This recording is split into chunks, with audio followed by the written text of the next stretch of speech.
अच्छा, नमस्ते सबको। आज का जो हमारा वही चैप्टर 3 ही चल रहा है। चैप्टर 3 हमारा काफी लंबा चलेगा क्योंकि इसमें ऐसी ऐसी बातें हैं जो कि जान लेना। आप बुक के तौर पे पढ़ लोगे, नॉवेल के तौर पे पढ़ लोगे तो it is just a waste. तो उस तरह से पढ़ना है कि उसको हम थोड़ी गहराई पकड़ पाए थोड़ी। जैसे एक संध्या थी, संध्या का थोड़ा सा बताया था। इसमें अग्निहोत्र, आज दूसरा यज्ञ जो देवयज्ञ जिसको कहते हैं, उसमें भी थोड़ा सा ही बता पाएंगे क्योंकि उसके लिए हमको पूरा वर्कशॉप करना पड़ेगा, कैसे किया जाता है, मंत्रों का अर्थ क्या होता है और क्यों वो मंत्र आते हैं वहां पे। उस मंत्र का अर्थ ऋषि ने क्यों दिया, ऋषि जो कि दृष्टा है तो किस लिए देता है। कई लोगों ने लिखा है जैसे संस्कार विधि में, तो भूमिकाओं में जब आचार्यों ने लिखा है तो पंडित युधिष्ठिर मीमांसक आचार्य राजवीर शास्त्री जी ने लिखा है कि लोगों का मतलब है विद्वानों ने, आर्य समाज के विद्वानों ने ऋषि के उसका प्रमाण पूछे, ऋषि के प्रमाण खोजे कहाँ है, क्योंकि ऋषि ने प्रमाण के पते नहीं दिए हैं उसमें सब में।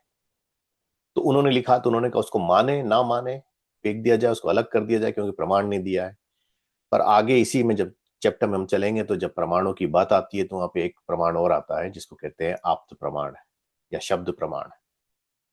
आप्तों का शब्द जो होता है उसको प्रमाण माना जाता है। क्यों माना जाता है? क्योंकि वो ईश्वर से जुड़े होते हैं, पर वो सब बातें हम आगे बताएंगे। तो चलिए, द्वितीय जो दूसरा हमारा उसमें आता है तो वो है, दूसरा है देवी यज्ञ, जो अग्निहोत्र और विद्वानों का संग सेवा आदि से होता है। संध्या और अग्निहोत्र साथ साय प्रातः दो ही काल में करें, दो ही रात दिन की संधि वेला है, अन्य नहीं। न्यून से न्यून 1 घंटा ध्यान अवश्य करें। जैसे समाधिस्थ होकर योगी लोग परमात्मा का ध्यान करते हैं, वैसा योगा संध्या उपासन भी किया करें। तथा सूर्योदय के पश्चात और सूर्यास्त के पूर्व अग्निहोत्र करने का भी समय है। इसके लिए एक किसी धातु या मिट्टी के ऊपर 12 व 16 अंगुल चौकोर, उतना ही गहरा और नीचे, खैर यहाँ परिमाण जाता है यज्ञ कुंड का। तो ऋषि कहते हैं कि हर कोई को अग्निहोत्र करना। अग्निहोत्र के साथ साथ देवी यज्ञ जो है, तो उसको क्या कहा, यज्ञ किसको कहा गया, तो यज्ञ की परिभाषा ऋषि ने अपने पूना प्रवचन में दी। तो पूना प्रवचन में ऋषि ने क्या कहा था? ऋषि ने कहा था कि यज्ञ जो होता है, यज्ञ का अर्थ उन्होंने दिया था, 3 चीजें बताई थी। एक था देव पूजा, दूसरा था संगतिकरण और तीसरा था दान। देव पूजा से भ्रांति होती, जब हम देव पूजा, खाली देव पूजा अगर बोल देते हैं तो कई लोग बोलते देव पूजा तो हम रोज करते हैं। कभी हम सूर्य देव की आराधना करते हैं, कभी चंद्र देव की करते हैं, कभी शनि देव की करते हैं, तो कभी किसी और देव की करते हैं। तो ये देव यहाँ पे अर्थात नहीं है। देव पूजा का अर्थ ऋषि ने जो दिया है, परमात्मा का सत्कार, वेद के मंत्र के पठन, होम के साथ वेदाध्ययन, ये ब्रह्मयज्ञ कहा गया उसको। फिर देव किसको कहते हैं? जिनके द्वारा विद्याओं का द्योतन यानी कि प्रकाश होता है। जो विद्या का प्रकाश करते हैं उनको देव कहते हैं। परमात्मा भी देव है क्योंकि उसने वेद का अर्थात ज्ञान का और सूर्य आदि जड़ों का प्रकाश किया, इसलिए परमात्मा को भी देव कहते हैं। विद्वान तो शतपथ ब्राह्मण आदि बताते हैं कि जो विद्वान है उनको भी देव कहा गया, विद्वान सो वे देवाहा, शतपथ ब्राह्मण में आया है। और पूजा का अर्थ होता है, पूजा का अर्थ ये नहीं होता कि आपने दिया जला लिया, आरती लेके घूम रहे हो, वो सब नहीं है। पूजा का अर्थ होता है सत्कार करना, यानी कि चेतन पदार्थ का सत्कार तो संभव होता है, जड़ पदार्थों का सत्कार आप नहीं कर सकते। हालांकि आप उसको टीका लगा सकते हो, नहला सकते हो, उस पर चंदन पोत सकते हो, जो करना चाहो कर सकते हो, पर वो जड़ पदार्थ होता है, उसका सत्कार नहीं कर सकते आप। सीधी सी बात है, विद्या का सत्कार जैसे करना होता है। आप पढ़ने जाते हो तो वहां पे आप विद्या लोगे, जैसे एग्जाम्पल यूनी गए, या यूनी तो छोड़ो, बहुत प्राइमरी स्कूल की ले लेते हैं। प्राइमरी स्कूल गए तो उनको बच्चों को सिखाया गया है, नर्सरी राइम सिखाई जाती हैं, फिर कुछ छोटा सा मैथ सिखाया जाता है, कुछ ये सब सिखाया जाता है। तो हम क्या करते हैं, उसको जानने की चेष्टा करते हैं। वो क्या करते हैं, टीचर का क्यों, इसलिए टीचर को रिस्पेक्ट करते हैं। क्यों? क्योंकि टीचर हमको विद्या दे रही है या दे रहा है, तो इसीलिए उसका रिस्पेक्ट होता है, उसको सत्कार कहते हैं, उसकी पूजा करना कहते हैं। हालांकि अब समय बदलता जा रहा है, अब वो बातें नहीं रह गई, इसलिए विद्या का ह्रास भी हो रहा है, हम गलत बातों पे जा रहे हैं। जब आप विद्वानों का ही आदर नहीं कर सकते तो विद्या आपको पकड़ने वाली नहीं है। इसलिए मूर्खता पे मूर्खता होती जा रही है, हर एक चीज में हो रही है। दूसरी उसका आता है संगतिकरण। संगत का असर बहुत बड़ा होता है। कैसे? आप कितने भी अच्छे घर में पैदा हो, अगर गलत संगति में चले गए तो आप गलत ही पकड़ोगे। यानी कि एक बच्चा जो घर में पैदा हुआ, जो रोज संध्या करता है, जो नहाता धोता अच्छे से रहता है, जानता है कि लोगों से कैसे बात करना है, वो सब छोड़ के अगर वो गलत संगत में रहने लग जाएगा तो क्या करता है, वो वहां से सीखेगा। तो वो फिर वहां पे जिससे गाली गलौज चल रही है उससे उस तरह से धीरे धीरे वो होने लगेगा। धीरे धीरे होगा, सेम टाइम नहीं होगा। कुछ लोग सेम टाइम हो जाते हैं, कुछ लोगों को टाइम लगता है। इसलिए संगतिकरण के लिए कहा गया है, क्या बताया उन्होंने, प्रीति पूर्वक, प्रेम पूर्वक देवता का ध्यान, देवता का विचार, उसी प्रकार सत्पुरुषों का संग।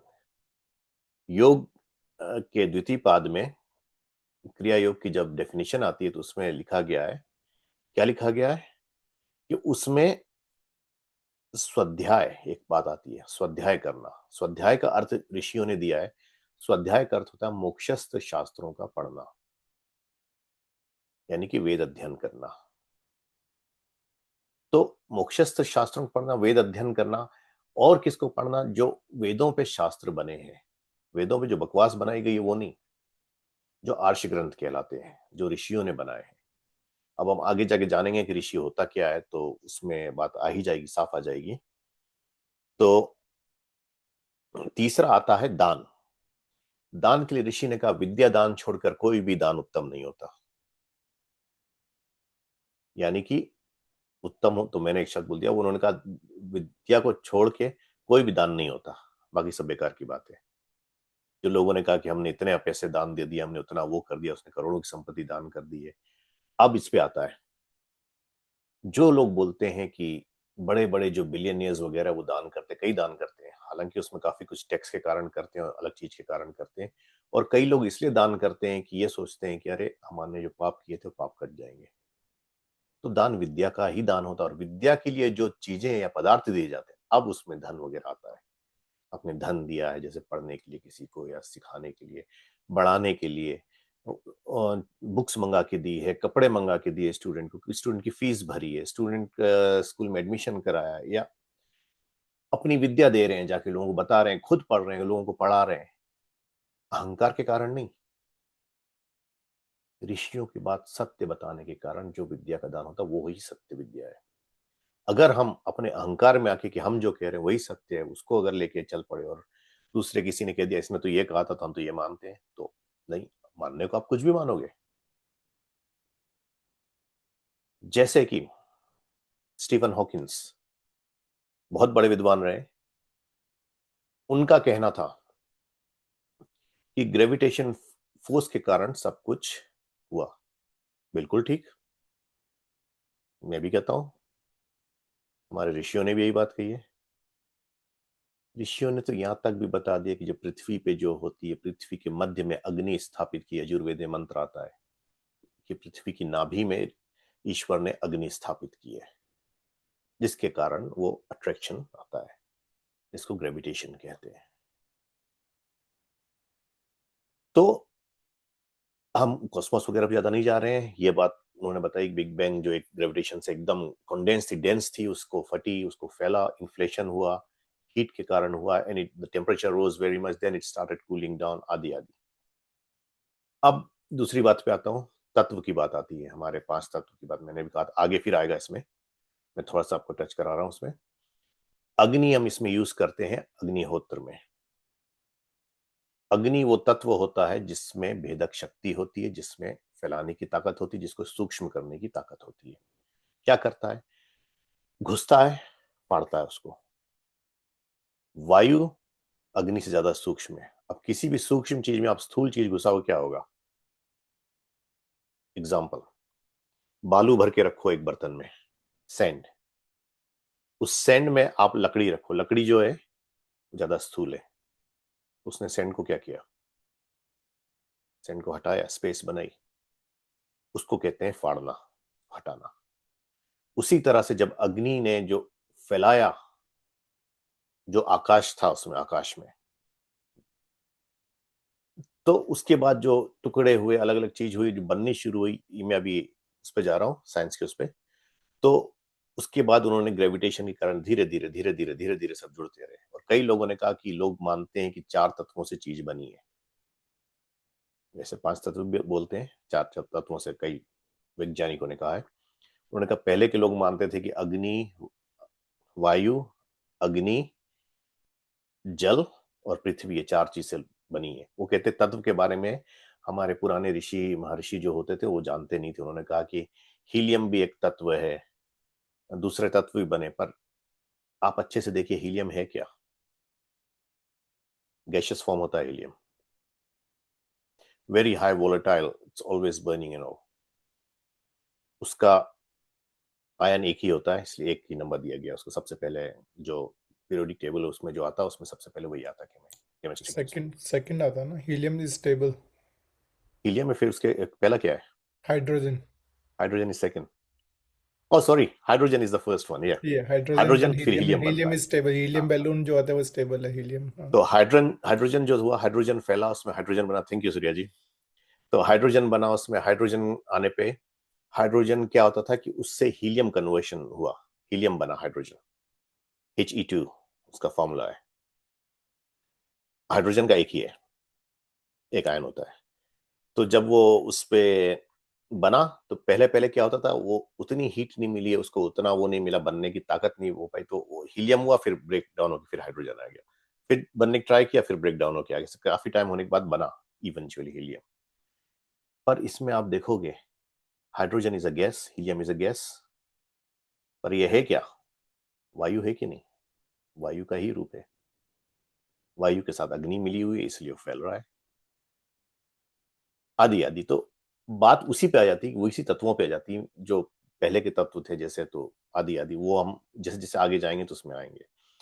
तो अग्निहोत्र में क्या होता? अग्निहोत्र करने की बात हुई तो क्या क्या की जरूरत होती? पहले हमको बताया गया कि हम लोगों को हवन कुंड लेना पड़ेगा, हवन कुंड लेना पड़ेगा। फिर उसके बाद क्या होगा? उसमें प्रोक्षणी पात्र लेना पड़ेगा, प्रणीता पात्र लेना पड़ेगा, और आज्य स्थली लेनी पड़ेगी। तो हवन कुंड क्या होता है? हवन कुंड जिसमें हम आग जलाते हैं, लकड़ियां रखते हैं।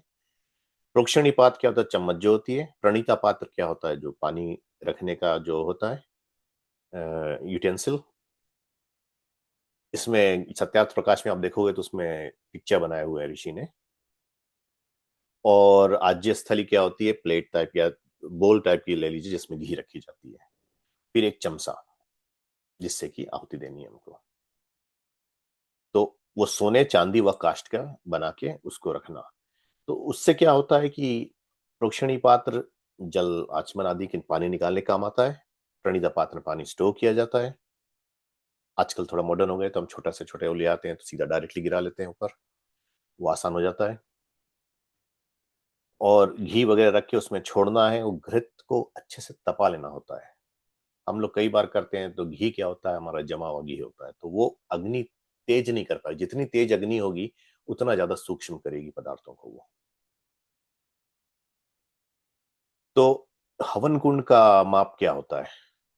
हवन कुंड के माप के लिए इसको शेयर करता हूं।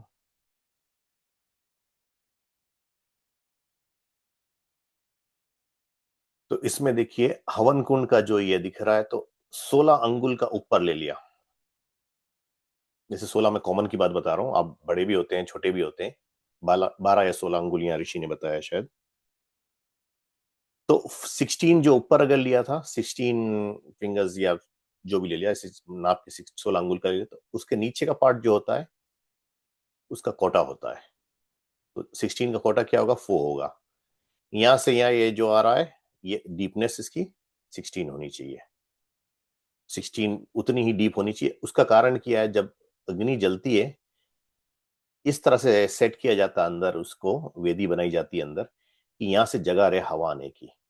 जब हवा आती, यहां से अंदर हवा आएगी, इसमें जल के तपती है जब हवा, तो लाइट होती है। जब लाइट होती है तो ऊपर होती है, यानी कि वो हल्की हो जाती है, ऊपर को उठती है। और उसके साथ क्या होता है? उस हवा के साथ क्या मिलाते हैं हम? होम के द्रव्य मिलाते हैं। तो कैसे द्रव्य होने चाहिए? तो ये 4 प्रकार के द्रव्य दिए। पहला होता है सुगंधित, उसमें कस्तूरी, केशर, अगर, तगर, श्वेत चंदन, इलायची, जायफल, जावित्री, ऐसे ऐसे चीज मिलाई जाती आदि। यानी कि जैसे जैसे ऋतु होती है उसमें चीज बदलते जाएंगे। पुष्टिकारक में घृत, दूध, फल, कंद, अन्न, चावल, गेहूं, उड़द आदि ऐसी चीजें पुष्टिकारक के लिए होती हैं जिसमें प्रोटीन और कॉम्प्लेक्स कार्बोहाइड्रेट वगैरह सब हो। फिर होता है मिष्ट यानी मीठा, तो शक्कर, शहद या शहद, छुहारे, डाक आदि ये सब चीजें मीठे की उसमें आती है। फिर होती है रोगनाशक। रोगनाशक में सोमलता अर्थात जैसे कि जो औषधियां होती हैं वो छोड़ी जाती है, जैसे गिलोय है, तुलसी है, और अलग अलग औषधियां जो होती हैं टाइम टाइम पे जिस जिस जैसे जैसे रुत होती है तो वो सब छोड़ी जाती, जो हमारी रोग होते हैं, हमको बीमारियां जो होने वाली होती हैं उस बीमारी को दूर करती है। कैसे? अग्नि उसको जलाती है, सूक्ष्म करती है। अग्नि की क्वालिटी क्या है? अग्नि नष्ट किसी को नहीं करती, जला के सूक्ष्म करके ऊपर करके वातावरण में फैलाती है। कुछ मत हैं उनका कहना है कि अगर आप हवन करते हो तो 1 किलोमीटर तक दूर तक वायु रेडियस 1 किलोमीटर रेडियस में हो जाती है, जो बात सही नहीं हो सकती। आप खुद तर्क लगा के देख लें, अगर हवा इस तरफ की तो इस तरफ कैसे जाएगा? वो वायु में जो सूक्ष्म होता है, अगर वायु स्थिर होगी तभी वैसे सब जगह फैल पाएगा, और 1 किलोमीटर जाना बहुत बड़ी बात है। पर क्या होता है कि हवन जो होने से कई लोगों का उपकार होता है, उससे काफी दूर तक वो फैलता है, अग्नि सूक्ष्म होने के कारण माइन्यूट ज्यादा दूर जाएगा। अब आसन क्या होते हैं? ये हवन कुंड है 4 का। तो यहाँ पे ऊपर जो होता है तो ईस्ट ले लीजिए। ईस्ट को फेस करने वाला जो ऋत्विज होता है, ऋत्विज होते हैं 4 अगर ऋत्विज रखे हमने, तो ईस्ट को फेस करने वाला जो होता है वो होता है। और ये जो होता है नॉर्थ को फेस करने वाला जो होता है उसको ब्रह्मा कहा गया है। साउथ को फेस करने वाले को अर्धवर्यु कहा गया है। और वेस्ट को फेस करने वाले को उद्गाता कहा गया है। अब इनके काम बता दूं। ब्रह्मा होता है यज्ञ का संचालन करता है। जो होता है यजमान की हेल्प करता है, यानी कि हेल्प करने का मतलब ये है कि वो देखता है कि सब आहुतियां वगैरह सब अच्छे से पड़ रही हैं कि नहीं, लकड़ियां वगैरह ठीक से रखी गई हैं कि नहीं। अर्धवर्य होता है कि सामान बराबर आ रहा है कि नहीं, कुछ कम तो नहीं पड़ रहा है, वो सब देख के बराबर करता है। उद्गाता होता है जो गान हो रहा है उसको देखने की करता है। तो अब बात होगी ब्रह्मा क्या करता है? ब्रह्मा यज्ञ का संचालन करता है। अगर 4 हुए तो, अगर एक ही होता तो केवल पुरोहित कहलाता है, तो पुरोहित ही सब कुछ करता है। पुरोहित हालांकि अब तो होने लगा, पुरोहित लोग भी आहुति देते हैं अपने पूरे उसमें यज्ञ करते हैं, पर पुरोहित जब यज्ञ कराता है तो पुरोहित आहुति नहीं देता है। क्यों नहीं देता है?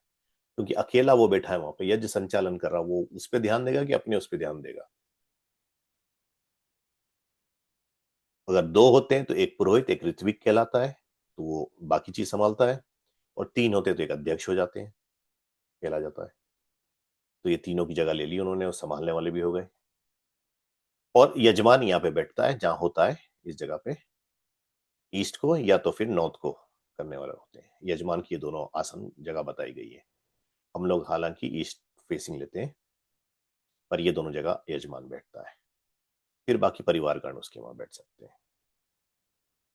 तो ये औषधियां, ये लोगों का काम, ये सब ऋषि ने संस्कार विधि आदि में बताया है।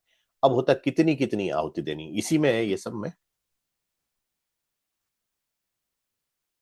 तो कितनी कितनी आहुति देनी और किससे आहुति देनी है?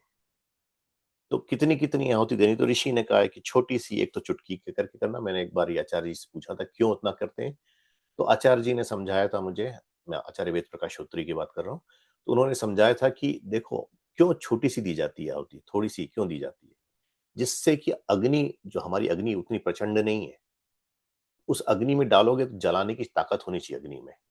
अगर आप इतनी सी अग्नि जलाई है और बाल्टी भर के उस पर सामग्री कर दो, क्या होगा? बुझ जाएगी, ऑक्सीजन खत्म हो जाएगी उसकी। तो वो फायदा नहीं करने वाली, वो नुकसान करेगी।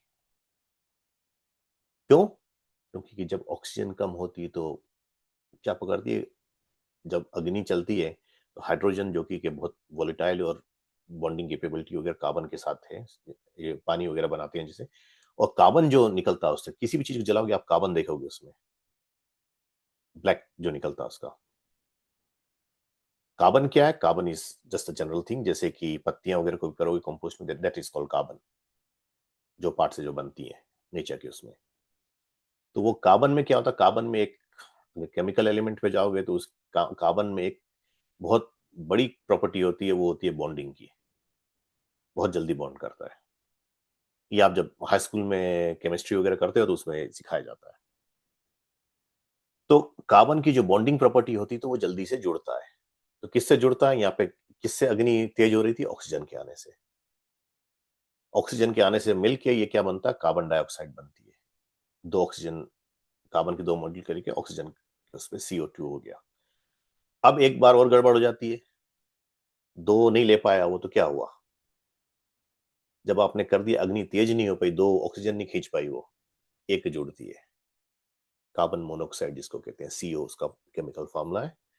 कार्बन मोनोऑक्साइड जो हमारी एग्जॉस्ट का वगैरह आप स्टार्ट करते हो, उसके एग्जॉस्ट से जो निकलती है उसमें कार्बन मोनोऑक्साइड की मात्रा बहुत होती है। And it's a very poisonous gas, silently kill करती है, पता भी नहीं चलता है। तो अब हम जब उसको करेंगे तो हम क्या क्रिएट कर रहे हैं? जब उसको ऑक्सीजन ही नहीं मिल रही पूरे, तो हम कार्बन मोनोऑक्साइड की तरफ बढ़ाने की ताकत कर दे रहे हैं उसको। तो इसीलिए वो बात हुई। और दूसरी बात एक होती है कि आपने कई सत्संगों में देखा होगा कि एक थाली रख देते हैं, लोग अलग बैठ जाते हैं सामग्री लेके, जो यहाँ आहुति चल रही तो वो थाली में खाली आहुति देते रहते हैं, जलती नहीं, लास्ट में लाके उसमें फेंक देते हैं। बात वही हो गई। इसको आचार्य जी ने समझाया था मुझे, तो किस तरह से समझाया था मैं भी उसी तरह समझाता हूँ। उन्होंने क्या कहा था कि देखो, हम गए थे किसी के यहाँ पे यज्ञ कराने, आचार्य जी जब यहाँ आए हुए थे, तो उनसे उन्होंने कहा कि हम ऐसे थे, तो आचार्य जी ने कहा, रुक जाओ, वो नहीं करो। उन्होंने कहा क्यों नहीं करें, हम तो करते आए, इंडिया से करते आए। तो आचार्य जी ने कहा देखो, बात ये है, उन्होंने कहा जैसे तुम बड़े बड़े पकवान बनाओ मेरे घर पे, अपने घर पे। उन्होंने कहा खाना बनाया, सब कुछ बहुत अच्छे से, खूब खाना बनाओ, पूरी हंडियों में खाना है, पूरा ऐसे उठा के लाओ, मेरे मुंह में ठूस दो। उन्होंने कहा मैं खा पाऊंगा? ऑब्वियसली कोई नहीं खा पाएगा, वो अटक जाएगा। तो उन्होंने कहा उसी तरह से जब हवन कुंड में आप ऐसे ठूस रहे हो सब, तो वो बेकार की बात हो जाएगी। वो जो काम आपका है कि वातावरण को शोधित करना है, वो शोधित नहीं कर पाएगा। जब एनवायरमेंट प्यूरिफाई नहीं कर पाएगा वो, तो हवन करने का मतलब ही नहीं हो गया। उसमें एक पार्ट तो हो जाएगा कि आपने हवन के वेद के मंत्र बोल दिए, हालांकि सब वेद के मंत्र नहीं है उसमें। तो लोगों ने इसलिए कहा कि कहाँ वेद से लिए, कैसे हो गए कि वेद मंत्रों से ही हवन होता है। पर एक बात और भूल गए लोग,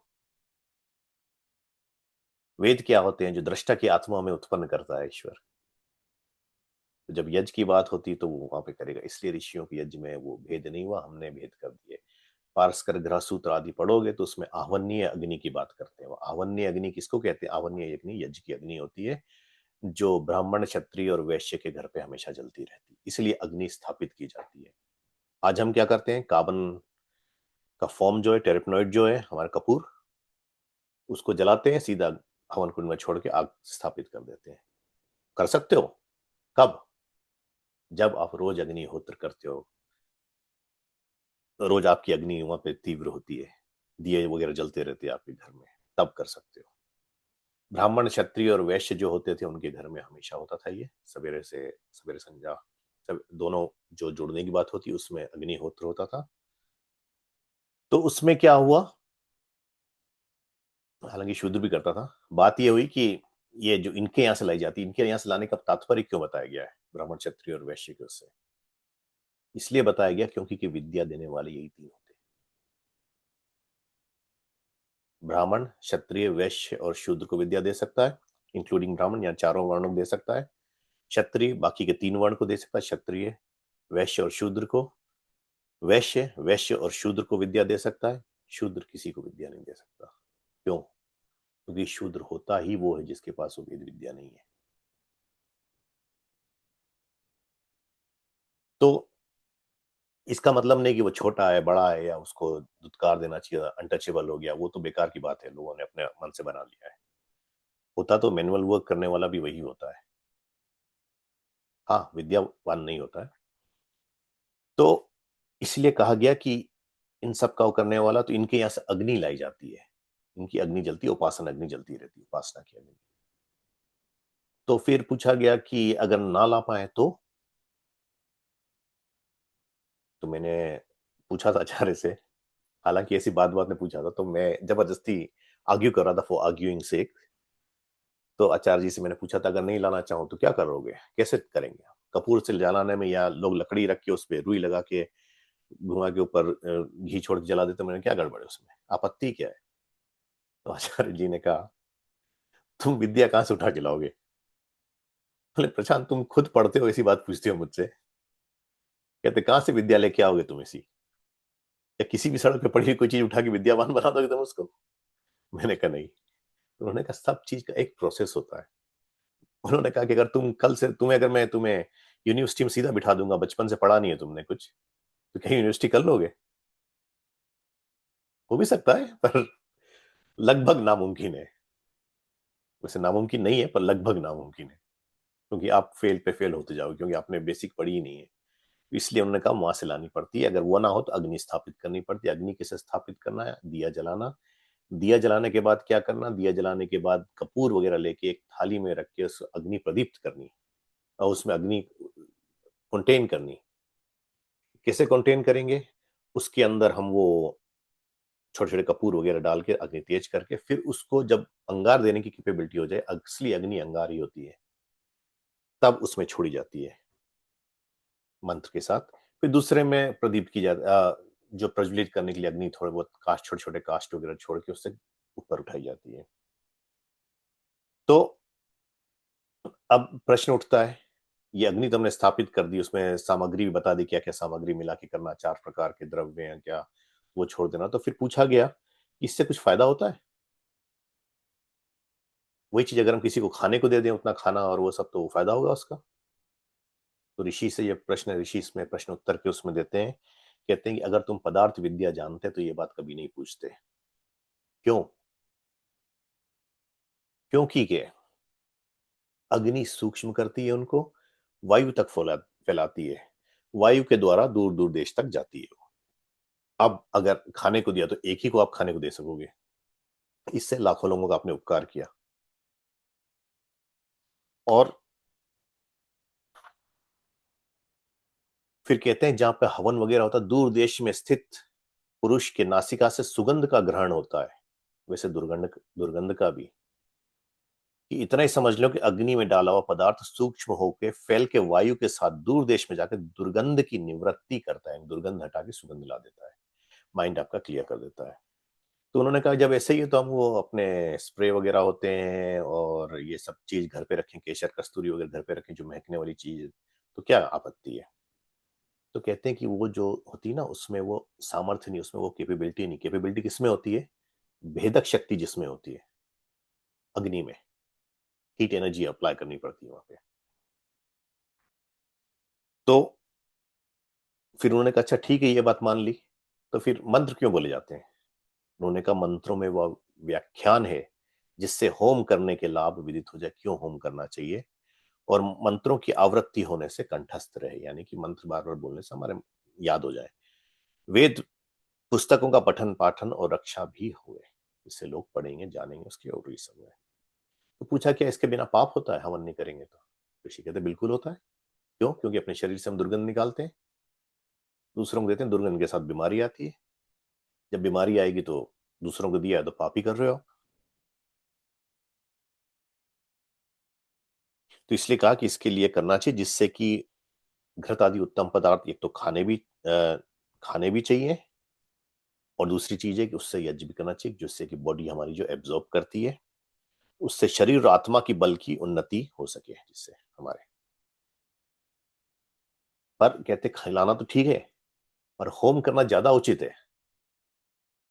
इसलिए होम का करना अति आवश्यक है, क्योंकि हम कहते हैं ना कि हमने लोगों को फूड डोनेशन दिए, कस के दिए, अच्छी बात है देना, वो मना नहीं करते ऋषि, कहते वो अच्छी बात है, परंतु होम करना उससे अच्छा है, आप दो भी और होम भी करो, क्योंकि कि आप उनकी बीमारी भी दूर करोगे और उनका पेट भी भरोगे। फिर पूछते हैं कितनी कितनी आहुति करे मनुष्य? तो प्रत्येक मनुष्य को 16 आहुति और 6 मासे घृता एक एक आहुति का परिणाम न्यून से न्यून होना चाहिए, तो बहुत अच्छा है। यानी कि हर एक यज्ञ की मिनिमम पर पर्सन आहुति है 16, यानी कि प्रातःकाल को 16, सायकाल को 16। कई लोगों ने प्रातः साय मिला के 16 कर दी, गलत बात है, वो सही नहीं है। क्यों इतना करना है? क्योंकि जो हमारे शरीर से जो दुर्गंध वगैरह निकलता, पसीना, गैसेस वगैरह वो सब उसमें, तो उसको न्यूट्रलाइज करने के लिए उतना पर पर्सन की जरूरत है मिनिमम। ज्यादा भी कर सकता है, और ज्यादा करे तो अच्छा भी है। तो कहता है कि ये सब करना जो यज्ञ है ये बहुत जरूरी है। मैंने 5 यज्ञ की बात की थी पहले पिछले उसमें, इसमें बताता हूँ। ब्रह्म यज्ञ, देव यज्ञ, पितृयज्ञ, बलि वैश्वदेव यज्ञ और अतिथि यज्ञ। ये 5 यज्ञ, 5 महायज्ञ कहलाते हैं ये। तो संध्या उपासन को ब्रह्म यज्ञ का है, अग्निहोत्र को देव यज्ञ का है, तीसरे को पितृयज्ञ का है, यानी कि बड़ों का आदर सत्कार करना, विद्वानों से विद्या ग्रहण करना आदि ये पितृयज्ञ में आ जाते हैं। बलि वैश्वदेव यज्ञ होता है कि अपना खाना तो खाना, दूसरों को भी खाना खिलाना, भूखा करना, जानवर आदि पशु पक्षी आदि को भी देना, ये सब बलि वैश्वदेव यज्ञ में आता है। फिर अतिथि यज्ञ आता है कि जो सन्यासी आदि होते हैं, अतिथि जिनको कहते हैं, जिन्होंने सब कुछ त्याग दिया, केवल वेद विद्या प्रवचन के लिए बचे हैं, उनका आदर सत्कार करना, उनसे विद्या ग्रहण करना, ये सब उनका आदर ये करने का उसको अतिथि यज्ञ कहते हैं। तो ये कहते हैं कि 5 यज्ञ करना सबके लिए अच्छा है। कहते हैं जब जब आर्यव्रत में जब तक ये यज्ञ वगैरह का प्रचार प्रसार रहा है और आचरण रहा है, तब तक आर्यव्रत देश रोगों से रहित और सुख से पूरी था। अब भी अगर वैसा ही हो जाए तो पहले जैसा ही हो जाएगा, बीमारियां कम हो जाएंगी और यह लगभग खत्म हो जाएंगी। फिर कहते हैं ये 2 यज्ञ अर्थात ब्रह्म यज्ञ जो पढ़ना पढ़ाना, संध्या उपासन, ईश्वर की स्तुति प्रार्थना उपासना करना, यह संध्या है। दूसरा देव यज्ञ जो अग्निहोत्र से लेके अश्वमेध पर्यंत यज्ञ और विद्वानों की सेवा संग करना, ये 2 तो जरूरी है। किसके लिए जरूरी बताइए, दोनों कोई नहीं छोड़ सकता। ब्रह्मचर्य में ब्रह्म यज्ञ और अग्निहोत्र का ही करना होता है स्टूडेंट लाइफ में। उसके बाद गृहस्थ का सब आ जाते हैं। फिर आगे इन्होंने बता दिया, देखो ब्राह्मण तीनों वर्ण, या सुशूत्र के सूत्र दूसरे अध्याय का वचन है, ब्राह्मण तीनों वर्ण, ब्राह्मण क्षत्रिय और वैश्य, क्षत्रिय क्षत्रिय और वैश्य तथा वैश्य एक वैश्य वर्ण को यजोपवीत करा के पढ़ा सकता है। और जो कुलीन शुभ लक्षण युक्त शूद्र हो तो उसको मंत्र संहिता छोड़ के सब शास्त्र पढ़ावे। शूद्र पढ़े परंतु उसका उपनयन ना करें। अब आप बोलोगे मैंने जो बात बोली थी उसकी ऑपोजिट बात कर रहा हूं, अब समझाऊंगा। इसमें आगे लिखते हैं, यह मत अनेक आचार्यों का है, यानी कि ये ऋषियों का मत नहीं है। अनेक आचार्य, ऋषि भी आचार्य होते थे, पर ये अनेक आचार्यों का। इस विधि के पश्चात 5वें व 8वें वर्ष से लड़के लड़कों की पाठशाला में, लड़कियां लड़कियों की पाठशालाओं में जावें और निम्नलिखित या नियम पूर्वक अध्ययन का आरंभ करें। यह कंपलसरी था कि हर कोई को पढ़ना होता था। कुछ आचार्यों का था कि शूद्र का उपनयन ना हो, उसको मंत्र संहिता भी नहीं पढ़ाए, यानी वेद ना पढ़ाए, बाकी सब चीज पढ़ाए। ये सब बात में होने कारण आया था क्योंकि ऋषि आगे उसमें बताते हैं हर कोई को पढ़ने का अधिकार है, हर कोई पढ़ने की बात बताते हैं। और दूसरी बात थी कि शूद्र का उपनयन नहीं होता है, यानी कि शूद्र के बालक का उपनयन नहीं होता। शूद्र का भी उपनयन अगर हुआ भी होता है, पहले ब्राह्मण भी रहा और पढ़ने में भोंग निकल गया, फेल हो गया, पढ़ने लायक नहीं रहा वो, यानी कैपेबिलिटी नहीं थी उसकी, तो उसका ये जो पवित्र निकाल दिया जाता था, वो वर्ण उसका गिर जाता था। या ब्राह्मण गया है तो क्षत्रिय बन जाएगा, क्षत्रिय वैश्य बन जाएगा, या ब्राह्मण वैश्य बन जाएगा, डिपेंडिंग कैसे कैसी उसकी कैपेबिलिटी आती है, उसके हिसाब से आचार्य डिसाइड करता था। ये बात हमने स्टार्टिंग, ये 2nd और 3rd चैप्टर की, अभी तक में पहले वाले स्टार्टिंग जिसकी हुई थी उसमें कर चुके हैं हम। तो ये बात जो आती है, कई लोग कहते हैं कि शूद्र का उपनयन ना करके हम डिस्क्रिमिनेशन करते हैं, ये गलत बात है। क्योंकि डिस्क्रिमिनेशन यहाँ पे मनुष्य मात्र पे नहीं दिया गया, उन्होंने कहा जिसकी जैसी कैपेबिलिटी उसको वैसा दो। एग्जाम्पल, अब आपने एक पर्सन को हायर किया कि वो आपकी बिजनेस के अकाउंट्स वगैरह सब देखे, सब कुछ देखे, और उसके पास कुछ है नहीं, अकाउंटिंग वगैरह जानना या जानता ही नहीं, पढ़ा लिखा है नहीं। अब आप उसको ऐसी जगह करोगे तो आप गलत करोगे। और जो दूसरा एक खड़ा रह गया जो जिसके पास कैपेबिलिटी थी, नहीं लिया, ये डिस्क्रिमिनेशन है। डिस्क्रिमिनेशन आप ये नहीं करोगे कि इसके पास कैपेबिलिटी, इसको वो दे रहे हो, और दूसरे के पास कैपेबिलिटी नहीं, उसको नहीं दे रहे हो।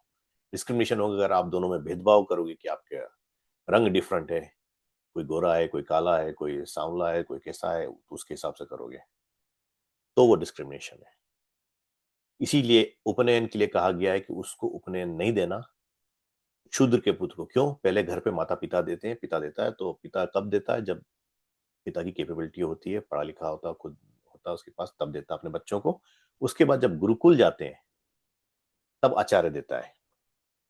वहां सब एक बराबर हो जाते हैं, चाहे राजा हो, चाहे आप रंग हो, चाहे कुछ हो, सबको एक, सब स्टूडेंट्स एक जैसे होते हैं वहां पे। सबको जो आचार्य होता है वो एक जैसा ही देखता है। सब उसके अंतेवासी कहलाते हैं, यानी कि जैसे माँ गर्भ में, अंतेवासी का मतलब होता है गर्भ में जैसे माँ अपने बच्चे को रखती, वैसे आचार्य उन सबको गर्भ में रखता है, सबको सिखाता है, पालता पोसता बड़ा करता है। उसके बाद जब फाइनल टेस्ट होता है, जैसे हमारे क्लास के एंड में टेस्ट होता है, तो उस टेस्ट में जो जो जैसा जैसा होता है उसके हिसाब से उसको वैसा वर्ण में कर दिया जाता है। बाद में बातें बदलने लगी तो राजाओं के पुत्र वगैरह जो जाते थे, यानी राजकुमार वगैरह जो जाते थे, तो वो उनको शाही ठाट मिलता था, राजकुमारों के साथ दूसरों को पढ़ने नहीं दिया गया था, दूसरों को अलग किया गया था। इसी तरह से आर्यव्रत का पतन शुरू हुआ था। फिर इवेंचुअली आर्यव्रत का पतन हुआ ही। तो जब डिस्क्रिमिनेशन और ये सब चीज लाने लगे तब गड़बड़ होने लगी। जब नहीं लाया जाता था, सत्य देखा जाता था, तो आप किसी के भी, आपकी कोई बैकग्राउंड भी नहीं होगी। जैसे कि एक कहानी आती है महर्षि जाबाल की, सत्यकाम जाबाल कहा गया था उनको। तो उनको रखा गया था, पढ़ाया गया था उनको, ऋषि ने रखा था उनका नाम। वो आए थे अपनी माँ से पूछ के कि उनकी माँ को भी पता नहीं था उसका पिता कौन है, यानी उसके रिलेशन कई लोगों से थे। तो उसने कहा था कि मैं पढ़ना चाहता हूँ। तो उन्होंने कहा गोत्र बताओ, पता करके आओ किसके पुत्र हो तुम। गया माँ से पूछा, माँ ने कहा तू ये बता कि मुझे पता नहीं, मेरी माँ सब जगह काम करती, तो मैं किसका पुत्र हूँ, पर मैं अपनी माँ जाबाला का पुत्र हूँ, इसलिए मुझे जाबाल बोलो, मेरा नाम जाबाल। इसने जाके ये बताया। तो ऋषि ने कहा ऐसी बात प्रायः लोग छुपा लेते हैं, कौन बताएगा कि मेरा पिता नहीं है या मेरे पिता का पता नहीं है। तो ऋषि ने कहा तेरे में वो तेज है, तेरे में वो ताकत है करने की, तो चल तुझे मैं नाम देता हूं सत्यकाम जाबाल, तू आज से पढ़ेगा मेरे यहाँ पे। और वो पढ़ के आगे जाके ऋषि बना, ईश्वर को प्राप्त किया उसने। तो ये हमारी संस्कृति में आती है, ये हमारी कहानियों में भी आती है, ये सब बातें।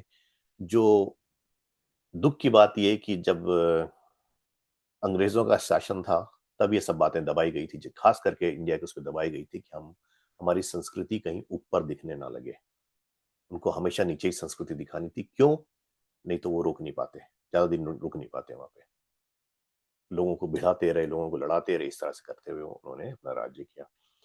अगले इसमें आए 8वें वर्ष, आगे जाके ब्रह्मचर्य की बात आएगी, तो मैं यहाँ शुरू नहीं करता हूँ उसको, हमारा टाइम हो गया है। तो ब्रह्मचर्य कितने होता है और किससे ब्रह्मचर्य नापा जाता है, और ब्रह्मचर्य क्यों इतने इतने टाइम दिए गए हैं, तो ये सब बात हम उसमें करेंगे। शरीर की अवस्था क्या है, ये सब नेक्स्ट उसमें करके फिर हम यम आदि योग के उस पर जाके रुक जाएंगे, वो फिर अगले वाले में करेंगे।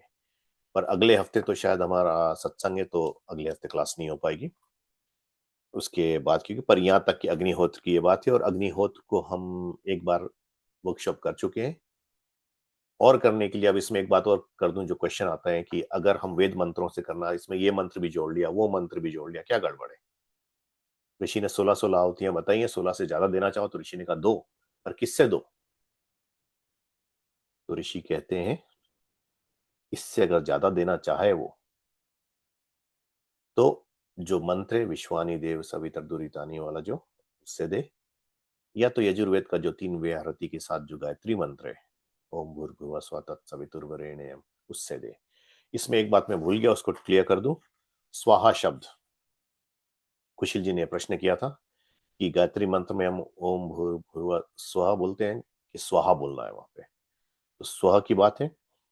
और स्वाहा शब्द का अर्थ है जैसा ज्ञान आत्मा में हो वैसा ही जीभ से बोले, विपरीत नहीं, सत्य ही बोले। जब जीभ से बोलने का मतलब हो जाता है कर्म करने की बात आ गई वहां पे आप, तो जैसा नॉलेज उसमें है, तो इसलिए आप जो उसमें कर रहे हो, आहुति जब देते हो स्वाहा के साथ, तो जैसा मैं जानता हूँ, जैसा कर रहा हूँ, अपने आप को सुधारने के प्रयत्न कर रहा हूँ, वैसा ही मैं यहाँ पे काम भी कर रहा हूँ, मेरा आचरण भी वही है। और जो दूसरा स्व की बात थी, तो क्या हो गया था, जो सुख देने वाला ईश्वर, कैसे सुख देने वाला है, क्योंकि वो सब में व्याप्त है, तो व्याप्त होने के कारण हम सबका धारण करने वाला है, इसी तरह से हमको सुख की तरफ ले जाने वाला है। और यहाँ पे है जो हमारा कर्म है, कि हम आत्मा में हमारे विचार, आत्मिक यानी कि जो है विचार जो आए हैं वही हमारे आचरण में भी है। यानी कि हमको अच्छा लगता है किसी ने हमारे साथ मीठी बात की, तो हम भी मीठी ही बात करें। ये सब आगे सत्य की परीक्षा में आएंगे। ये सब बातें उन्होंने 5 परीक्षा दी है ऋषि ने, कैसे सत्य को जानो, कैसे सत्य ये अच्छा है और जानो। ये सब आगे आके हमारे उसमें मिलेंगे। तो ब्रह्मचर्य ऐसे हमारा इसमें काफी बड़ा दिया है, पर मैं उसको छोटा करके जिस डायरेक्टली फ्यू पेजेस का है, तो आप लोग उसमें पढ़ना चाहें तो पढ़ सकते हैं वैसे, पर मैं उसको थोड़ा छोटा करके, और अगर हो सका तो यम और नियम अगले उसमें ले लेंगे हम, अगर हो पाया तो, नहीं हो पाया तो यम नियम उसके बाद वाले में। उसके बाद मन आदि की बात आती है, तो मन आदि में थोड़ा हम उसको और योग की तरफ ले जाएंगे, क्योंकि कि मन को साधना ही हमारा वो होता है, उसी से हम बढ़ सकते हैं आगे। जैसे कि कंसंट्रेशन करनी है, आप स्कूल के लिए भी हम पढ़ते हैं, तो क्या करते हैं कि वो हमारा मन जब उस पर नहीं लगेगा स्टडीज में भी, तो स्टडीज को समझना भी कठिन बात होती है। और अच्छा कैसे समझना, और धीरे धीरे जैसे चैप्टर 3 खत्म होगा तो पढ़ने पढ़ाने का, तब पता चल पाएगा कि हम सत्य कैसे समझे, सत्य कैसे ना समझे। हालांकि आप कई जगह देखोगे ऋषि के उसमें लिखा है कि ऋषि को आता नहीं था मंत्रों का, वो कहते हैं ये व्याकरण में नहीं बैठता है, पर बात यह है कि आगे जाके हम आप्त प्रमाण करेंगे तो ये जानेंगे कि ऋषि ही सत्य है। क्यों? क्योंकि उसकी आत्मा में उठा था, इसलिए उसने अर्थ भी दिया उसका। तो ये सब हम आगे करते जाएंगे जैसे जैसे होगा। तो यहाँ पे हम विराम देते हैं इसको। जो प्रश्न वगैरह है तो आप लोग पूछें।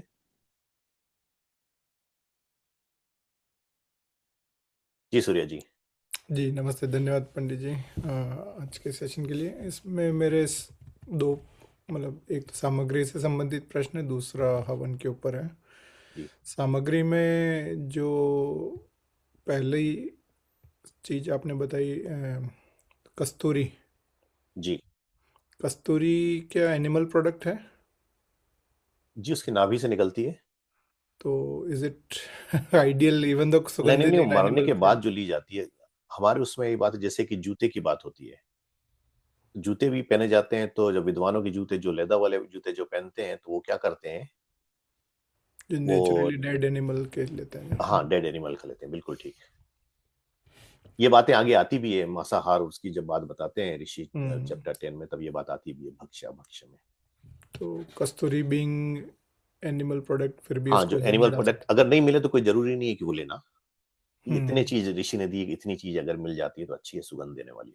जी। और इसी में साथ में शहद, शहद का जैसे मैंने बचपन में सुना था कि बहुत उबलते हुए दूध में भी शहद को डाल दो तो शहद बॉइलिंग टेम्परेचर पे वो पॉइजन हो जाता है। पता नहीं है तो, मुझे पता नहीं है, पर ऐसा मैंने सुना। तो अगर उसको एकदम अग्नि में डाल देंगे, बिल्कुल ही जला ही देंगे शहद को, तो जी, इट में become poisonous as well, I don't ये नो। मुझे तो पता नहीं, पर यहाँ ऋषि ने दिया। जैसे शक्कर है, शक्कर शहद होता क्या है, it's a pure form of sugar. Hmm. By the way मैं क्लियर कर दूं कि मैं शहद में बहुत दूध पीता हूँ, दूध में, गरम गरम दूध में ही शहद डाल के उसमें बल्कि उबाल भी देता हूँ, तो मुझे तो ऐसा कुछ अभी तक असर हुआ क्योंकि नहीं है। नहीं, मुझे, नहीं, मैंने भी छोटे में यही सुना था कि, और हमको दिया भी जाता था कि शहद मिला के दूध को मीठा करके, क्योंकि छोटे हाँ, में थोड़ा मुझे चाय गुनगुना पीना वगैरह ठंडा, अलाउड नहीं थोड़ा था। नवाया हो जाए तब थोड़ा सा शहद डालना चाहिए। तो हाँ ऋषभ जी, आप प्लीज़ क्रॉस चेक करें। इट में भी उबाल देते हैं, जो यहाँ पर बनाते भी कुछ डेजर्ट्स बनाते हैं ऑस्ट्रेलिया में, उसको भी हम्म। जला ही देते हैं बिल्कुल। Hmm. But cross check Rishabh ji, for your health reason. Okay. मेरे ख्याल से सूर्य की heating of honey at boiling point doesn't make it poisonous, but it does degrade its enzymes.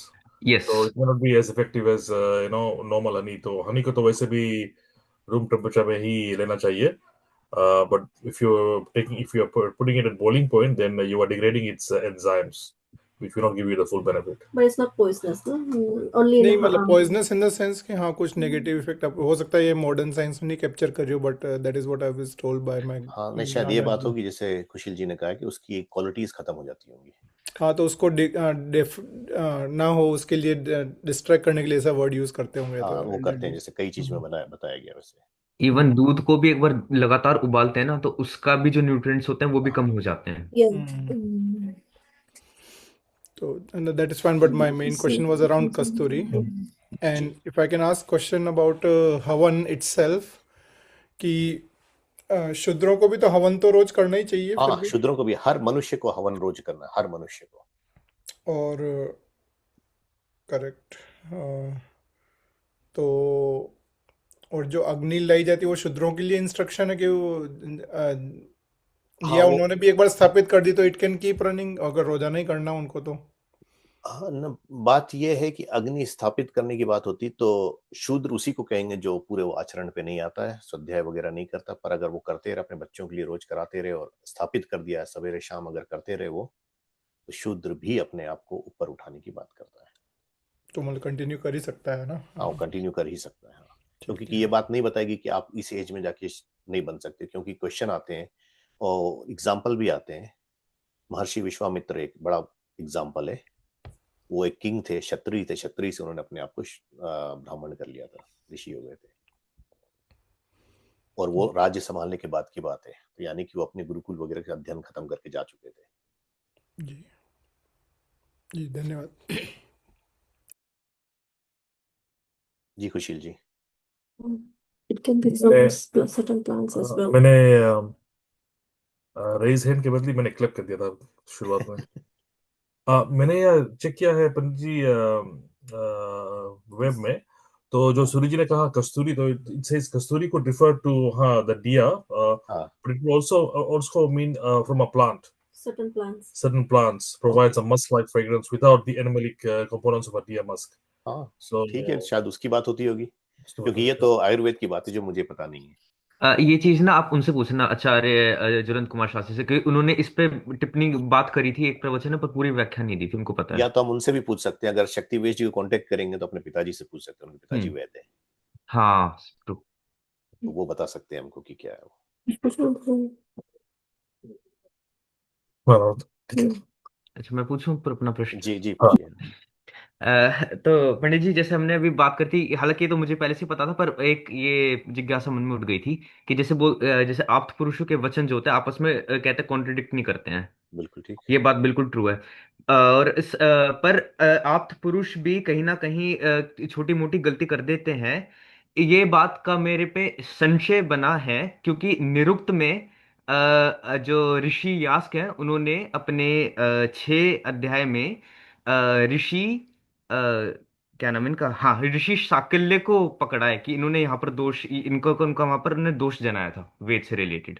आप ऋग्वेद आदि भाष्य भूमिका वगैरह भी पढ़ोगे, हम्म। उसमें जब उपासना विषय में उपासना मुक्ति विषय जिसमें ऋषियों की परिभाषा दी है, तो उसमें हम्म। एक ऋषि का उन्होंने बताया कि ये ऋषि ने ऐसा कहा है, फिर आगे जाकर ऋषि उसको बताते हैं, उसी बात को काटा उन्होंने, हम्म। तो ऋषि का लिखा नहीं है, उस पे प्रक्षेपित हाँ है, जी। वो बताया हाँ, गया। पर यहाँ पर निरुक्त आचार्य ने तो कहते हैं शाकल्य का नाम लिया है बकायदा, कि शाकल्य ने गलती करी, ऋषि शाकल्य ने ही गलती करी है उन्होंने। हाँ हाँ, अब जब वहाँ गलती की बात आ रही है तो या तो फिर किसी ने उनके नाम पे किया होगा, तो जो बताया, या वो शाकल्य ऋषि ना होगा, क्योंकि दृष्टा कभी नहीं गलती कर सकता। क्यों नहीं कर सकता? या तो फिर मतलब उसने एक बात देखी नहीं है, ये बात हो जाती है। भाषा में क्यों। गलती हो सकती है, हाँ जैसे जी। कि किसी ने शहद बोला, किसी ने शहद बोला, ऋषि ने हम्म। शहद लिखा है। हम्म। क्योंकि ये बात एक्चुअली मेरी इसमें एक ये भी चीज आ गई थी, जैसे कि धर्म अनुसार हमेशा रहेगा वो, इस वजह से वो आपकी धर्म से कहते कभी अलग नहीं हो सकता, उसका स्वभाव ही हाँ धर्म रूप हो जाता है। वो ऐसा हो जाता है जैसे कि ये जड़ है, तो जड़ इसका तो मेरे हाथ का जड़ स्वरूप है, ये तो अलग हो ही नहीं सकता, ऐसे ऋषि जी धर्म का हो जाता है साक्षात। जी परंतु जैसे छोटी मोटी व्यतिक्रम, क्योंकि अगर हम ये कहते हैं बाकी धर्म सूत्र पढ़ते हैं, एक आपको मैं दूंगा, मेरे पास प्रमाण रखा था, मैं भूल गया वो किस कौन से धर्म सूत्र का, पर है कि जो आप्त पुरुष, कि आप्त का एक वाचक होता है महानतम, जो महान महान पुरुष होते हैं, जो उन्होंने आप्त पुरुष होते हैं, जी। वो अधर्म नहीं करते हैं, पर उनसे व्यतिक्रम हो जाता है। व्यतिक्रम मतलब कि जो पूर्ण आदर्श रूप नहीं होते, पर वो अधर्म भी नहीं कहलाते हैं, वहां पर अब ऐसे देखिए मैं ऐसा वचन एग्जाम्पल दिया देता था। हूँ। महर्षि दयानंद जब अपने प्रवचन दे रहे थे, पूना प्रवचन के उसमें हम्म। आता है, तो एक जगह उन्होंने धर्म कह दिया, हिंदू धर्म कह दिया, हम्म। फिर जल्दी से बात उन्होंने बदली, उन्होंने कहा नहीं नहीं नहीं नहीं नहीं नहीं, हम्म। गलती हो गई, तो मेरे से भूल हो गई, बहुत बड़ी भूल हो गई। हम्म। हिंदू मत, हम्म। मत और उसकी बात होती है, हम्म। तो ऐसी बात होती है। और दूसरी बात है कि हम लोग जब आचार्य जी से पढ़ते थे, योग पढ़ रहे थे, तो एक बात आचार्य ने हमको बहुत अच्छे समझाई थी कि ऋषि जो होता है वो कठपुतली बन जाता है। जैसे आपने पता नहीं कठपुतली का शो देखा कि नहीं, राजस्थान में तो बहुत हाँ, ज्यादा होता है। राजस्थान, मेरा बैकग्राउंड राजस्थान से, तो मैं खूब देखा और है। तो आपने देखा होगा, बिल्कुल ठीक। तो उसमें नचाते हैं उनको वैसे, कि मैं तो हम्म। रतलाम में रहा, तो रतलाम में मैंने वहां पे आते थे, ये तो दिखाते थे बहुत ज्यादा शो। तो वो उसमें क्या होता है कि वो जैसे चाहेंगे वैसे नचाएंगे, और अभी अच्छा हम इंडिया गए थे तो वहां पे भी शो हो रहा था ये, जिस होटल में रुके थे। पर वही होता है कि जैसे उसको नचाने वाला नचाता है उसी तरह से नाचता है वो। तो ऋषि भी वैसे ही नाचेगा जैसे ईश्वर नचाएगा उसको, कठपुतली के तौर पे। इसीलिए उनकी अ, बातों में विरोध नहीं होता है, और इसीलिए ये उसकी बात में। जी। जी जी, अब बोलिए, मैं फिर बाद में पीछे बोलता हूँ, अब बोलिए। नहीं नहीं, इसीलिए उसमें हुआ जैसे कि श्री राम आदि के बारे में बात आती है कि वो क्यों नहीं उसमें फंसे, क्यों इसमें नहीं गए, क्यों उनकी दो बातें नहीं होती थी। हालांकि रामचरितमानस आदि में तो उनकी दो तीन बातें सब बता दी, उल्टा सीधा सब बता दिया, पर हम्म वाल्मीकि रामायण में आता है क्यों वो दो बात नहीं करता था। हम्म क्योंकि कि वो ईश्वर को जान चुका था, ऋषि नहीं हुआ था वो, क्षत्रिय धर्म का ही पालन करता रहा, क्षत्रिय धर्म में ही घुसा रहा वो, तो धर्म से क्षत्रिय था वो, तो इसलिए क्षत्रिय ही रहा राम, ऋषि ना हो, ऋषि तुल्य था। उसके उसमें बात भी आती जब माँ को कहता है, माता कैकई को, कि मैंने ऋषियों के निर्मल धर्म को अपनाया है। अयोध्या कांड में मैंने ऋषियों के निर्मल धर्म को अपनाया है, तो मतलब वो बता रहा है कि तू मुझे ऋषि तुल्य समझिए, मुझे इस सब की चिंता नहीं है। इसीलिए उस समय अयोध्या पूरे विश्व का राज्य था, वो राज्य छोड़ के चला गया। यहाँ तक कि भारत को भी उस राज्य से कुछ लेना देना नहीं था। तो ऐसे हुए हमारे महापुरुष हमारी संस्कृति में। हम्म। पर, अच्छा, इनके जैसे कि एक ऋषि श्री राम जी का आता है, जिसकी सीता को का जब हरण हो जाता है, जी रावण हरण कर लेता है। तो दिखाया जाता है कि जब वहां पर व्याकुल होना, या फिर भाई ऐसे व्याकुलता जी के कारण रोना वगैरह, ये और ये दोष ऐसे लगाने की भाई मेरे पूर्व काल की वजह से ऐसा वगैरह हुआ होगा। तो मतलब कि ये सब चीजें व्यतिकर्म में आ जाती है, ना कि अधर्म में, लाइक ऐसे थोड़ा जी हलचल आ जाना कि भाई कि जी। अब ऑब्वियसली। देखिए दूसरी बात सुनिए उसमें, हम्म जो ब्राह्मण होता है, ब्राह्मण का शरीर आदि इसमें आएगा। क्या होता है ब्राह्मण का हम्म शरीर, और ब्राह्मण किसको कहते हैं? मनुस्मृति में। जो पूर्ण ब्राह्मण जो होता है, जो पहले होते थे और अभी के ब्राह्मणों में अंतर है। पहले के ब्राह्मण जो होते थे तो वो तो जैसे कि योगी थे, अलग हो जाते हम्म थे, उनके लिए हम्म यानी वैराग्य हो गया उनको, हम्म उस तरह के ब्राह्मण कहलाते हैं, ब्रह्म का मन हो जाना। फिर धीरे धीरे बात बदलती थी, क्षत्रिय वैश्य आदि इनमें होता था कि ये अटैचमेंट स्टिल होता था वहां। विद्वान होते थे वो भी, ऐसे नहीं कि विद्वान की बात नहीं है, क्योंकि महाराज जनक जी थे जैसे, उनको वैदही कहा गया था। क्यों वैदही कहा गया था? दही होते हुए भी वो बिना दही के थे, हम्म वो अटैच नहीं थे, अटैच उनका है। जो धर्म था उसी पे चलते थे वो। हम्म। हालांकि वो ब्राह्मण भी नहीं थे, पर ब्राह्मण उनसे शिक्षा भी लेते थे, क्षत्रियों ने ब्राह्मणों को भी पढ़ाया है। ये बात हमारे उसमें आती वो तो वेदई हो गए, तो फिर वो तो बेसिकली एक संप्रजात समाधि होगी कि दो ही है, एक तो है। प्रकृति ले, एक वेदई। हाँ जी। तो उनकी बात ये हो गई कि उन्होंने राज्य छोड़ा नहीं, क्योंकि कि जो सन्यासी होता है उसके लिए ये सब है नहीं, वो तो छोड़ के चला जाएगा। हम्म अब चाणक्य था, चाणक्य जैसे चाणक्य को क्यों नहीं ऋषि कहा गया? उसने मंत्री का पद संभाला था, हम्म उसने पूरा भारत जो छिन छन छंद हो रहा था उसको संयुक्त कराया था। और उसको ना तो राज्य की चिंता थी ना किसी बात की चिंता थी। हालांकि आप उसकी स्टोरी के बारे में पढ़ोगे, जो इंटरनेट वगैरह पे प्रचलित है स्टोरी, तो प्रचलित ये है कि महाराज बिंबिसर जो चंद्रगुप्त के पुत्र थे, हम्म उनके उसमें आया तो बिंबिसर ने उनको अलग दे दिया, कह दिया, उस पर ट्रस्ट नहीं किया एक जगह, तो इसने आत्महत्या कर ली। उन्होंने कहा मुझको जब चाहते हैं तो मैं क्या करूंगा। हालांकि ये बात मुझे बैठती नहीं मेरे मन में कि वो उस नॉलेज पे पहुंचने वाला ये बात पे चिढ़ जाएगा और वो कर लेगा। इनकी एक प्रमाणिक वो भी जीवनी भी है। आर्य समाज के एक बहुत बड़े इतिहासकार हुए हैं, आप भी जानते हैं, जिन्होंने आर्य समाज का 7 भाग भी लिखा है, सत्यकेतु जी विद्यालंका। सत्यकेतु जी, उन्होंने जी। चाणक्य के ऊपर पूरा एक इतिहास अलग से लिखा, अच्छा। कहते हैं पुस्तक लिखी हुई है। वो मैं मंगवाऊंगा तो मैं उसका अध्ययन जी करूंगा। जी और मैंने बाकी आपको ये दो, मैंने जो शंका जिसमें थी वो मैंने आपको भी भेजे हैं। आप समय मिले तो आप देख लेना। एक निरुक्त का प्रमाण जस्ट अभी मैंने भेजा व्हाट्सएप पे, एक जी। निरुक्त का प्रमाण भेजा, और एक गौतम धर्म सूत्र का। तो उसमें बोला अच्छा। कि आप्तों में भी व्यतिकर्म हो जाता है कभी कभार, क्योंकि ऑब्वियसली वो परमात्मा तो स्वयं होते नहीं है। जी नहीं, परमात्मा तो नहीं होते हैं, हाँ पर उनको इसलिए आचार्य से जब मैंने पूछा था, आचार्य ने एक बात बताई थी, उनको नैमित्तिक सर्वज्ञ कहा जाता है। जी।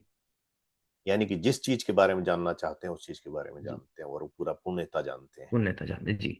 पर ये बात, यही तो बात आ जाती है कि नैमित्तिक मतलब कि जो चीज जानना चाहें, इस हाँ, वजह से अब उनमें जो नहीं कभी कभार जानना चाहा तो फिर व्यतिकर्म वो आ तो जाता है, हुई नहीं। क्योंकि वो स्वतः सर्वज्ञ नहीं हो सकते कि भी परमात्मा का साक्षात करने के बाद सीधा ही सब कुछ ही जान जाए। वो जब जब जो जो जानना चाहेंगे उसमें पूर्ण ज्ञान उनको प्राप्त हो जाएगा। तो अब इस एक वजह बात से और मैं व्यतिकर्म। बताता हूँ, ऋषि ने हमारे इसमें लिखा था कि हमने जब ऋषि के स्वमंतव्य अमंतव्य और भूमिका जब करी थी तो ऋषि ने कहा था कि हालांकि सब मतों में कई विद्वान है पर वो पक्षपात छोड़ करके जो जो सत्य मानवता की भलाई के लिए उसको अपनाया, दूसरी बातें छोड़ दे। हम्म।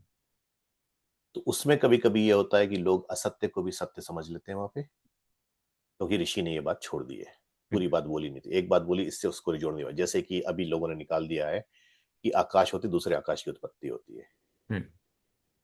ऋग्वेद आदि भाष्य भूमिका, और इसमें सत्यार्थ प्रकाश में भी इसी चैप्टर 3 में आएगा। सूर्या जी आप नेक्स्ट है, सॉरी।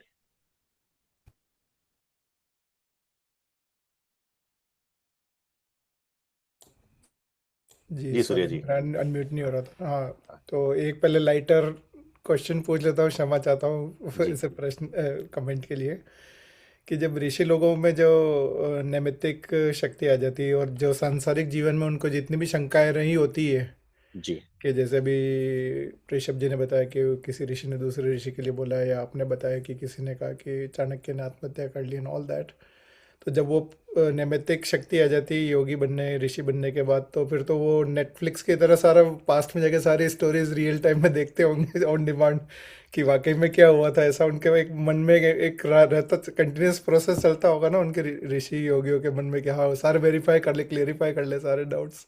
आपको शायद याद नहीं होगा, मुझे याद है आचार्य जी से मुझे डांट पड़ी थी इसी बात पे सॉरी। क्योंकि मैंने ये बात बोली थी कि अ, क्यों ये छोड़ता है, वो जाके क्या देख के इसलिए छोड़ता है, ये नहीं करना चाहता क्योंकि उसने देखा उसमें दुख है।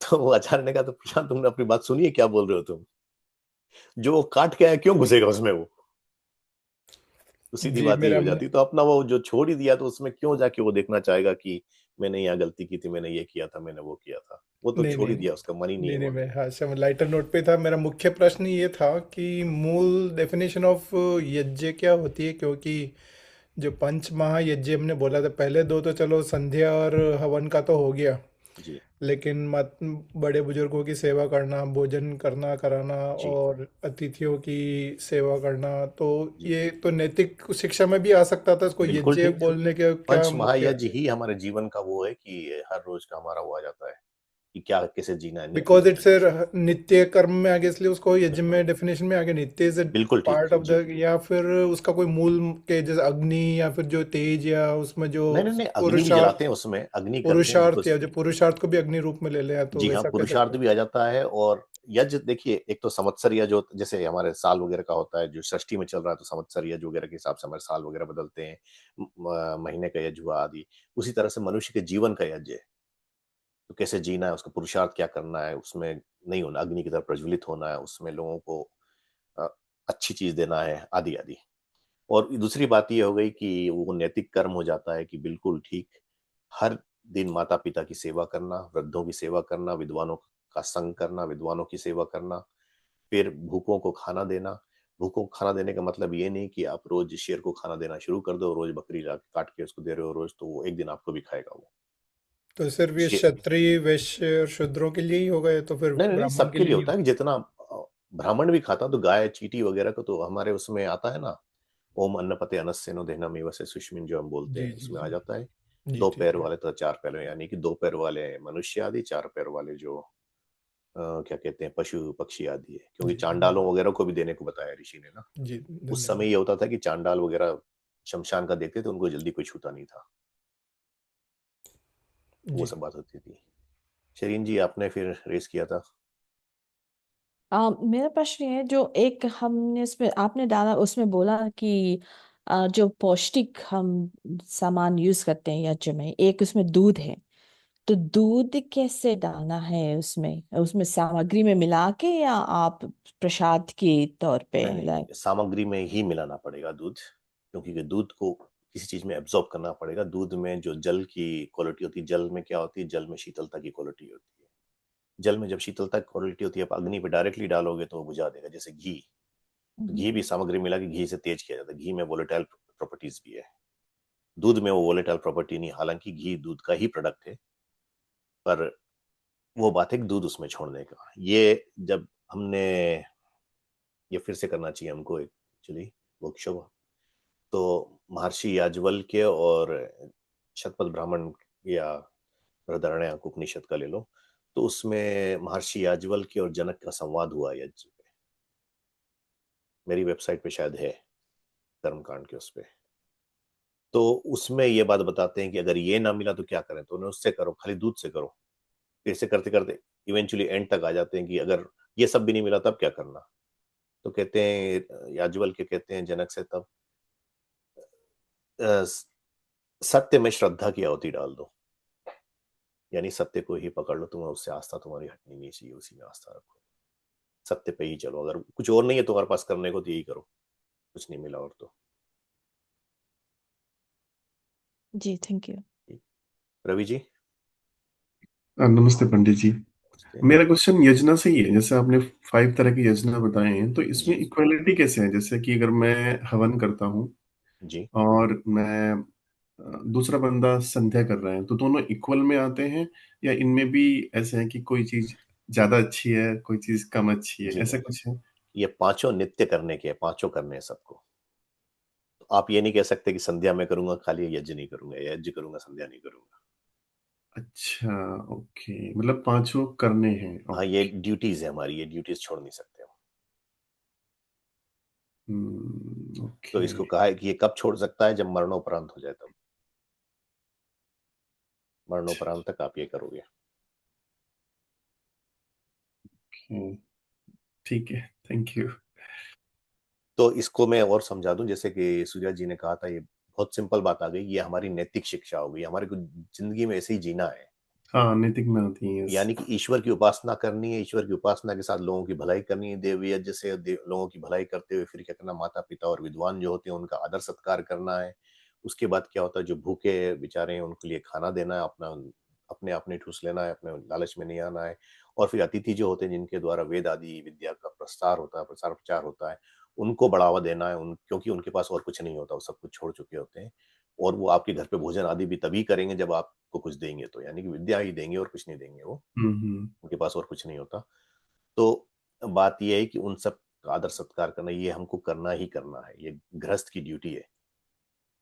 गृहस्थ is the most pivotal point in पांच जो हमारे आश्रम है, 4 आश्रम जो है, तो चारों आश्रम में मोस्ट पिवटल जो होता है गृहस्थ आश्रम कहलाता है। यानी ओके। कि ब्रह्मचर्य, गृहस्थ, वानप्रस्थ और सन्यास में गृहस्थ पे ही सब डिपेंडेंट होता है, क्योंकि वही के बिजनेस चलता है, वही कमाता वगैरह ज्यादा हो। हम्म। ओके, धन्यवाद पंडित जी। जी ऋषभ जी। हाँ जी, बस मैं आपसे वापस से ये जानना चाहता कि कठपुट जब आपने बताया कि आचार्य जी ने जैसे बताया हुआ है कि कठपुतली जीवात्मा हो जाती, तो इसका अर्थ कैसे मैं समझूं? क्योंकि इसके अर्थ शायद मैं गलत भी समझ सकता हूँ, तो अर्थ क्या समझे इससे? अच्छा, उसका अर्थ ये नहीं होता कि ईश्वर जो बोलता वही करेगा। हम्म। कि भाई मतलब मतलब कि आत्मा जो गुलामियत वाली स्वच्छंद, चीज नहीं है कि भाई तू ऐसे पकड़ के नचा दिया, वैसे हाँ जो है स्वभाव उसका धर्मार्थ हो जाता है। हाँ, आत्मा स्वच्छंद जरूर है हम्म। वहां पे, वो ईश्वर से जुड़ के वो सोच के बोलेगा, यानी कि हाँ, ये है। इसमें भी दो बात नहीं होगी, यानी कि वो करेगा, आत्मा में उसके आएगा ही नहीं वो कि ये गलत पे जा रहा है वो। रितंब यानी कर उस पे नहीं आएगा कि चलो, जैसे कि हमारी कहानियों में आता है ना कि वो ऋषि दुर्वासा बहुत क्रोधित थे, बहुत क्रोध हाँ, वो करने तो वाले थे, उन्होंने क्रोध करके उसको श्राप दे दिया। ऋषि लोग श्राप नहीं देते हैं, नहीं देते। उनको उससे लेना देना ही नहीं है। वो पूरी, ऋषि ने कहा था कि मैं लोगों के बंधन छुड़ाने आया हूँ, किसी को बंधन में रखने नहीं आया हूँ, महर्षि दयानंद ने कहा था। जी। और ये किसके लिए कहा था? जहर देने वाले के लिए कहा था। उसको जब पकड़ लिया था कोतवाल ने, तो उन्होंने कहा नहीं, उसको छोड़ दो, मुझे किसी को बंद में लाने का नहीं है, मुझे छुड़ाना है, मुक्ति करनी इवन आखिरी वाले जिन्होंने जहर दिया था उनको भी पैसे देके वहां से नगरी से है। निकाल निकलवाया दिया था था, हाँ, कि वो ना फंस जाए मेरी वजह से, भाग जाओ नहीं तो लोग मार देंगे। मार देंगे। तो मतलब कि बेसिकली अगर जब हम वो कहते हैं कि कठपुतली, तो इसका मतलब यही है कि धर्म परमात्मा उसके जीवस्त स्वरूप में प्रकाशित होके जी उसका जो आत्मा है वो धर्म साक्षात से मतलब धर्म पूर्ण कर देता है, तो उसका स्वभाव ही वैसा बन जाता है कि वो धर्म बिल्कुल में ठीक। निरंतर चलता रहे, वो उसका जाने का अड्डे वो अच्युत हो जाता है कि भाई च्युत, सॉरी, च्युत बोलते हैं, अच्युत मुझे शब्द ध्यान नहीं हाँ, आ रहा है, दोनों का मतलब कि धर्म से डिगता नहीं, उसका स्वभाव ही नहीं दिखता होता नहीं चाहिए। डिगने वाला, ये चीज अब है। इसको सिंपल उसमें देखिए तो ऐसे हो जाए, जैसे कि आप अंधेरे में चल रहे हो, हम्म। आपके हाथ में टॉर्च है, हम्म। तो आप रास्ते पे टॉर्च दिखाओगे, हम्म। कैसे चलना है, कहाँ चलना है। हम्म। रास्ते में पत्थर पड़ा है, गंदगी पड़ी है, उस हम्म। पे पैर नहीं रखोगे, आप वहां से पैर हम्म। हटा के हाँ, चलोगे। वो तो है। तो बात वो हो जाती, वही हो जाए, टॉर्च का काम हो गया अंदर, टॉर्च का खाली ये काम, हमारे अंदर काम हो गया अंदर टॉर्च का, का। अंदर का काम होता है। जी, और समझ सिंपल टर्म्स में बोले और तो उनकी लाइफ फिर मैकेनिकल हो जाती है कि दे विल मैकेनिकल, बिल्कुल नॉट ठीक। डिरूट फ्रॉम द सेट रूट, मतलब हाँ, जो धर्म की जो डेफिनेशन है उसी के हिसाब से चलेंगे मैकेनिकल फॉर्म में बेसिकली। वो ये नहीं इसलिए करेंगे कि नहीं कठपुतली नहीं का मुझे जी। ये पाना है। अब उनकी इच्छा वगैरह हट गई, क्योंकि उन्होंने वो पा लिया, इसके बाद पाने की इच्छा ही नहीं रहती कुछ। इच्छा ही नहीं रहती जी। तो कठपुतली के जो सेट मूवमेंट्स होते हैं फिर वो धर्म के हिसाब से जो एक जीवात्मा के जो नियम से जो मूवमेंट और एक्शन एक्टिविटीज विचार होने चाहिए वो उसी फॉर्म में होंगे, कोई डेविएट नहीं होंगे मैकेनिकल जो सेट हो गया उसके अलावा। कठपुतली का मैं अर्थ ये समझ रहा हूँ कि भाई क्योंकि फ्री विल तो आत्मा की रहेगी एट द हाँ, एंड। वो तो रहेगी, पर वो नहीं हाँ, जाएगी कि कभी। अगर, क्योंकि मैं इसी वजह से कंफ्यूज था कि ऐसा कहना कि भाई मतलब कि बिल्कुल इसे तो होता नहीं, इसे नचा दिया बिल्कुल हम पकड़ के कि अब मैं ही हूँ, ये तो फिर गुलामियत और मालिकियत की चीज है, ये चीज तो परमात्मा नहीं कर सकता।